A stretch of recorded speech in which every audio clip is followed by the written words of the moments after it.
তো এই দুটো দিন আমার কেটেছে খুবই অদ্ভুতভাবে, এবং গলা শুনে হয়তো তোমরা বুঝতেই পারছো যে আমার কতটা শরীর খারাপ। বাট যেহেতু কাউন্ট রাখতে হবে, তাই এই দুটো দিনের ব্লগ একসাথে। ফার্স্ট ডেতে আমি ক্লাসে গেছিলাম, বাট ক্লাস থেকে খুব তাড়াতাড়ি ফিরে আসতে হয়েছিল কারণ প্রচণ্ড শরীর খারাপ হয়ে যায়।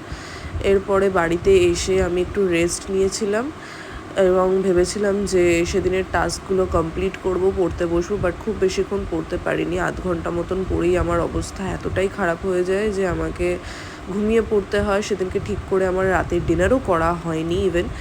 তো সেদিনকে আমার শুধুমাত্রই ঠান্ডা লেগেছিল, বাট নেক্সট ডে যখন ঘুম থেকে উঠি আমার গলার অবস্থা এত খারাপ হয়ে গেছিলো এবং এতটাই জ্বর চলে এসেছিলো যে মা আমাকে বাধ্য হয়ে বললো গরম চা খেতে, যাতে একটু শরীরটা ভাল লাগে।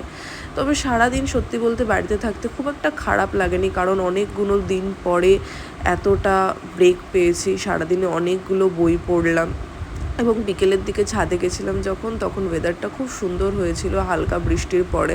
এরপর আমি একটু জার্নালিং করছিলাম। মায়ের কাছে খুব বায়না করায় মা এরপর আমাকে চাউমিন এনে দেয় এবং চাউমিন খেয়ে রাত্রিবেলা 40 মিনিট মতন পরে এইভাবেই আমার দিনটা শেষ হয়। টাটা।